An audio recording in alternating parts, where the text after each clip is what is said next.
Tonight on Cosmic Cantina, huge news. The Pentagon blows its wad.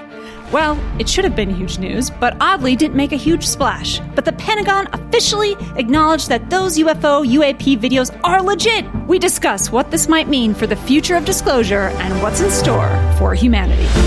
I'm your host, Melissa Tittle, and every week I go to my favorite bar, Cosmic Cantina, and kick back with my co-hosts, Josh Golombeski and Matt O'Connor. We talk about aliens, Bigfoot, ghosts, ancient cultures, and anything from the unseen world that needs a little...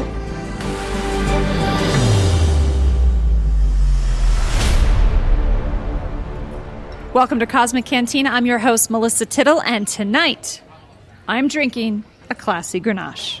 Anybody else? What are you guys drinking? Are you really? That's great. Good for you. Yeah. It does sound classy. Grenache. I've got a big old glass of whiskey here, a little Breckenridge whiskey.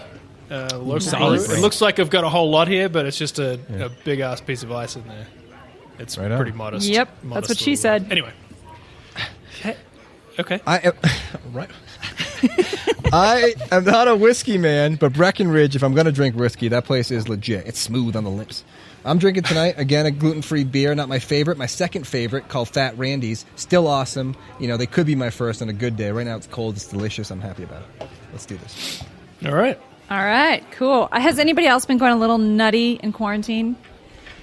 Yes. I'd like to tell you that I've been looking at property in Northern California. I'm taking a gun course, and I'm buying, like, sleeping bags and, like, weird shit. I mean, I like camping and everything, but, I mean, it's just my parents are like, are you okay? I'm like, no, I'm just preparing. I'm just getting ready. I'm fine, Mom. I'm fine. Oh, you're going some, like, full-on Walking Dead bug-out bag. I'm fine.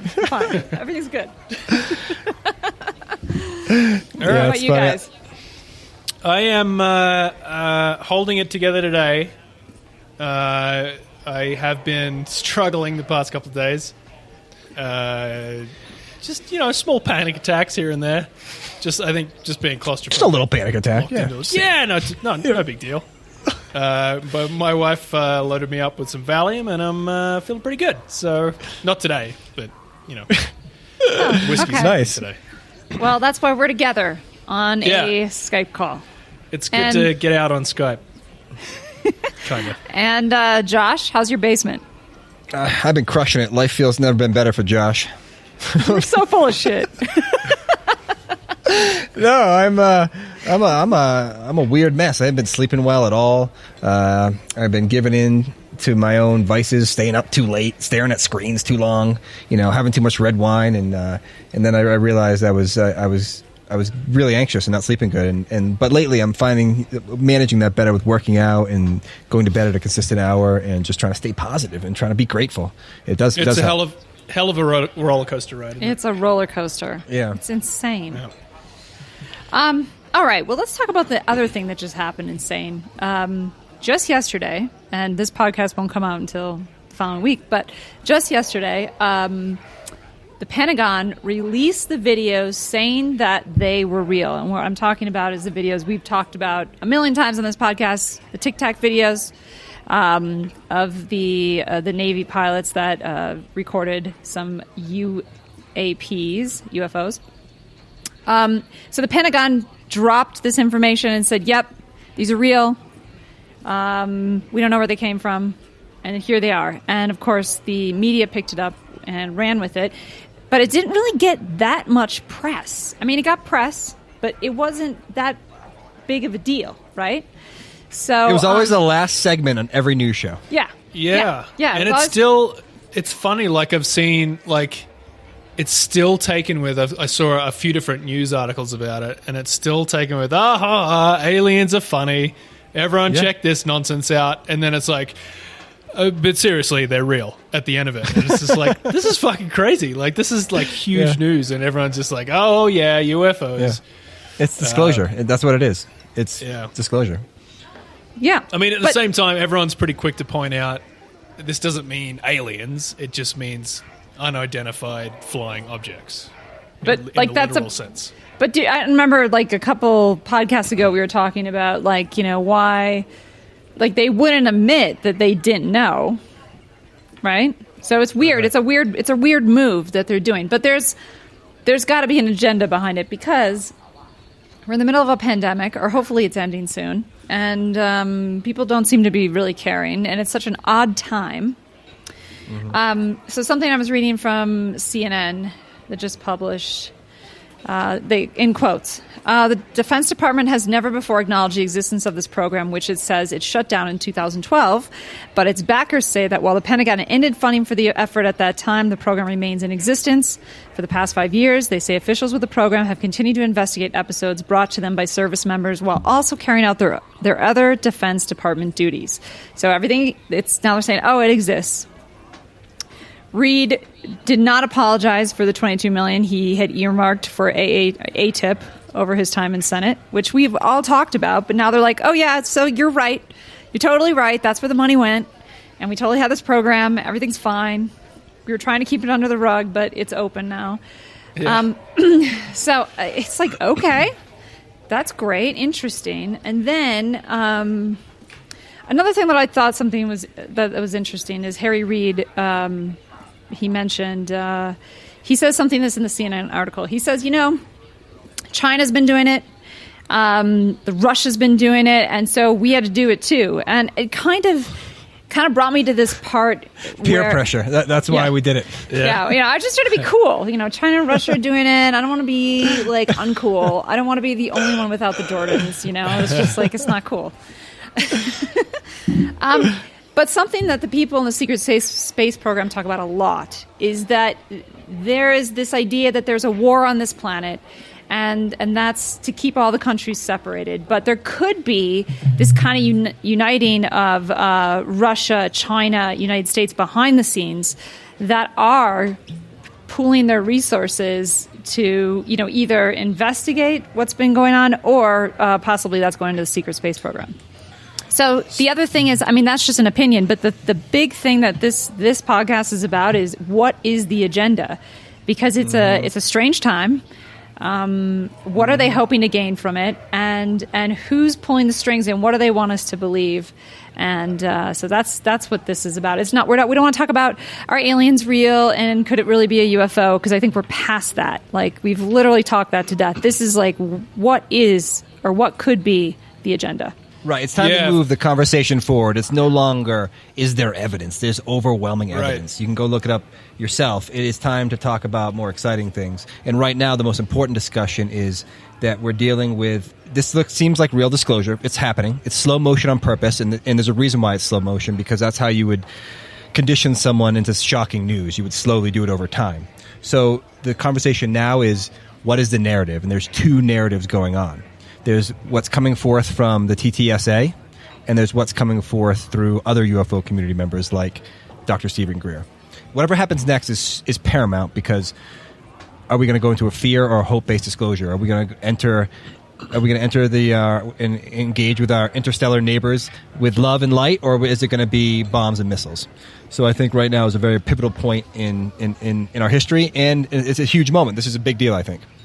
But I think that all comes down to, I think, which is the top question is where are these things coming from? Mm-hmm. And I think that determines whether we are scared of it or whether they're space brothers. Space brothers. You were talking about Harry Reid before. Obviously pushed pretty hard back in 2007 to get ATIP off the ground. So he's like way into this stuff. But one quote that I picked up from him when I was reading all about it this morning, which I thought was like, oh shit, there's... here it is. He says, I'm glad the Pentagon is finally releasing this footage, but it only scratches the surface of the research and materials available. This is a tweet that he did this morning. The U.S. needs to take a serious scientific look at this and any potential national security implications. The American people deserve to be informed. And I was like, yes, Harry Reid. Yes, Harry they do. Reid. Yes, but yeah, man. But could he be promoting that? Okay, so now we've been honest with the American public. So are they promoting that like more money is going into this program, but we don't really know what they're doing? Like it could literally not be going into investigating. It could be going into the secret space program, which we've talked about a lot, which we don't really know what they're doing. I mean, like that's what I'm saying. Like, what is the agenda? Oh, so now we're going to be honest, but why? Like, why are you being honest? Right. And like, why now? Like you, like you brought up, like what is with the timing of right now? I mean, their official story is like, obviously, you know, these things were released, and at some point we're going to have to come out and address that, and that's what they're doing right now. Is like kind of getting out on top of it. You know, they had to say something. Like these are official military videos. They had to come out and say something eventually. It's just the timing now, rather than. I mean, when did these videos first surface? Like last year? 2017 and then 2018. Oh, so it was a while ago. Yeah. Right? Well, I think they're older than that. I think those were out on the internet a while ago. They leaked a long time ago. And then in 17, they became semi-official. And then last week, they became official. Yeah, they were recorded in 2004, I believe. Right. By the pilots. Yes. Right. Yeah.